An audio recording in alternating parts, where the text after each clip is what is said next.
It is far better to buy a wonderful company at fair price than a fair company at a wonderful price. Ini ilmu saham tingkat tinggi. Ilmu saham tingkat tinggi. Meskipun orang yang masuk daftar orang terkaya di Indonesia nggak bisa melakukan ini, masih aja beli fair company, beli company yang kecil, ya, beli perusahaan-perusahaan kecil. Warren Buffett udah nggak mau. Dulu dia ketika kuliah di Columbia University di New York, dia belajar dari gurunya Benjamin Graham untuk membeli saham murah, discount stock, ya. Benjamin Graham bilang kalau satu saham diperdagangkan 2/3 dari nilai buku, beli aja, biar company itu biasa-biasa aja, pokoknya 2/3 dari nilai buku. Kalau harga sahamnya harga sahamnya 670 gitu, nilai bukunya 1000, udah beli aja, ajaran gurunya Benjamin Graham. Tapi ketika dia kenal yang sekarang jadi wakil vice chairman dari Berkshire Hathaway namanya Charlie Munger, tentang wonderful company, ya. Makanya dia bilang gitu, jauh lebih baik membeli wonderful company di harga yang wajar daripada membeli company yang biasa-biasa di harga murah. Langsung mindsetnya berubah ketika dia mengenal. Jadi, tapi banyak orang-orang yang kaya tetap aja masih demen beliin company yang biasa-biasa, ya, yang labanya kecil-kecil masih beliin.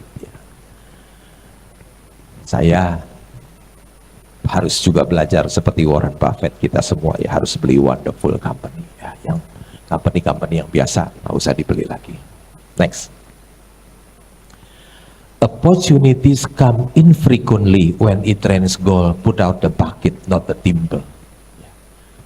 Warren Buffett bilang kesempatan itu datangnya jarang. Ketika hujan emas, keluarkan ember, ya, jangan gayung. Itu bukan bahasa Inggrisnya, ya. Ketika COVID, ketika murah, ya, jangan belinya dikit-dikit, jangan. Kata Warren Buffett bilang, put out the bucket, not the timber. Dorong semua uang yang ada, ya, dorong semuanya, hajar semua. Sisain aja uang 50 juta buat hidup, ya, dorong semua beli saham.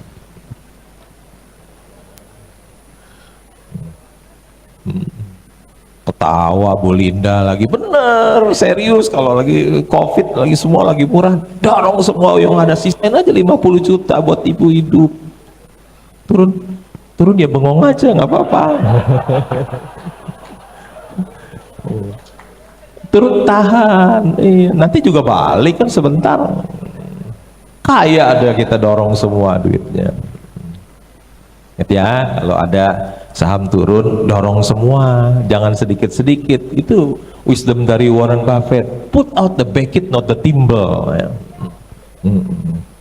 Next. Risk comes from not knowing what you are doing. Ya. Resiko itu datang dari pengetahuan kita. Banyak orang mengatakan saham itu high risk high gain. Semua orang di dunia mengatakan demikian. Nggak ada satupun orang yang nggak bilang begitu. Saham itu high risk high gain. Tapi sebetulnya orang yang tahu itu dia bisa cari saham yang low risk high gain. Orang yang tahu itu bisa mencari saham yang low risk high gain. Tapi orang baru yang nggak tahu, dia bisa membeli saham yang high risk low gain. Orang yang tahu dia bisa membeli saham yang low risk high gain. Tapi orang baru yang tidak tahu dia bisa membeli yang high risk low gain. Karena resiko itu datang dari ketidaktahuan kita. Seperti Warren Buffett bilang, risk comes from not knowing what you are doing. resiko itu datang dari ketidaktahuan kita. Next. Diversification is protection against ignorance. It makes little sense if you know what you are doing. Diversifikasi itu untuk melindungi ketidaktahuan kita. Tidak masuk akal kalau Anda tahu apa yang Anda lakukan. Pakar-pakar keuangan di dunia mengajarkan diversifikasi.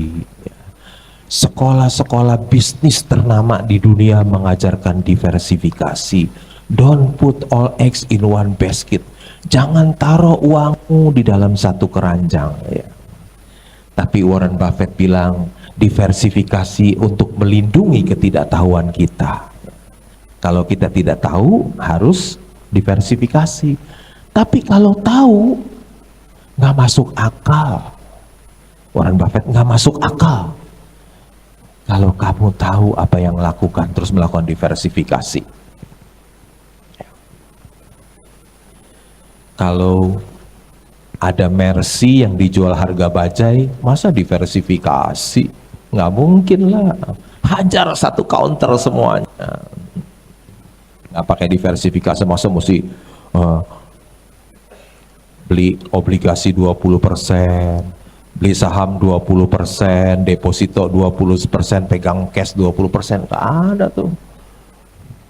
Masa kalau kita ketemu Mercy dijual harga bajai, hajar semua, sikat semua, nggak pakai diversifikasi. Sayang dong pakai diversifikasi, ada barang murah, ada barang bagus dijual murah, jangan. Dia bilang, diversification is protection against ignorance. Kalau kita kita nggak tahu boleh, tapi it makes little sense if you know what you are doing. Nggak masuk akal kalau kamu tahu apa yang kamu lakukan. Oke, selamat sore Pak Lo. Sebelumnya perkenalkan, nama saya Kevin. Nah, jadi di sini saya punya pertanyaan. Tadi kan Pak Lo sempat menyebutkan kalau mengutamakan tidak melakukan diversifikasi. Nah, sementara barusan saya kayak googling gitu kan. Nah, untuk portofolio de Pak Lo sendiri ada punya Gajah Tunggal, punya Intiland, terus ada BMTR dan beberapa saham lainnya, itu kan termasuk diversifikasi. Nah, untuk pertanyaan saya, kira-kira kenapa gitu Pak Lo melakukan itu? Sementara tadi kan menyarankan untuk tidak melakukan diversifikasi. Terima kasih Pak Lo.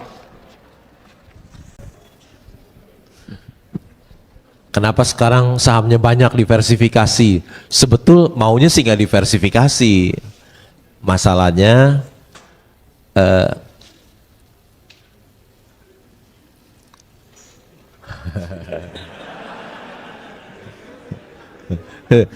sahamnya habis, duitnya masih banyak, jadi mesti beli yang lain.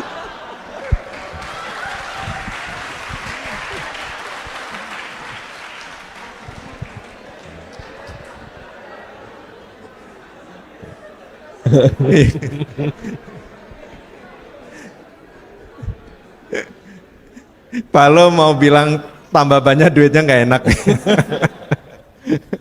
Jadi sahamnya banyak ya. Misalnya gini,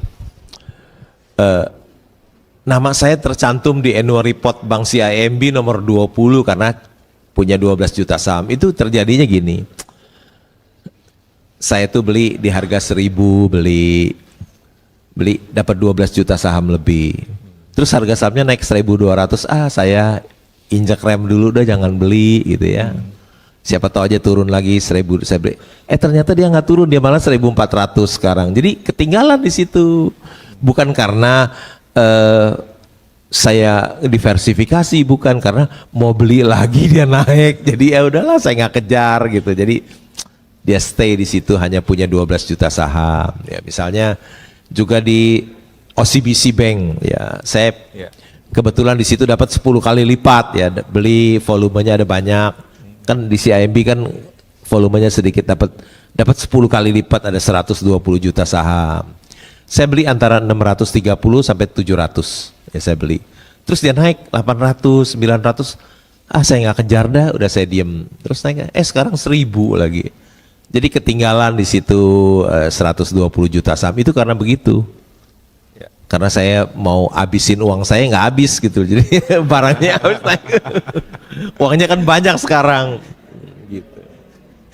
barang yang tersedia nggak begitu banyak. Jadi masih ada sisa uang banyak jadi untuk Iya. jadi sahamnya juga banyak sekarang. Ya, jadi kadang-kadang kalau Pak Lo bilang beli saham seupil gitu ya, itu berarti jumlahnya miliatan tapi itu seupil gajah. Mungkin ini menarik ya, kalau kita buka kuis gitu, ayo coba tebak berapa sih jumlah saham Pak Lo ya yang ada di portofolio. Wah, yang bisa tepat nanti dapat buku gitu. Ini joke aja. Ya. Yang saya tahu ada 23 ya, 23. Tapi saya nggak tahu mana yang udah dijual, mana yang masih dipegang. Yang saya tahu ya, ada 23. Mungkin Anda tahu berapa? 7, 6? Bu Elivia tahu berapa jumlah sahamnya Pak Lo? Oke.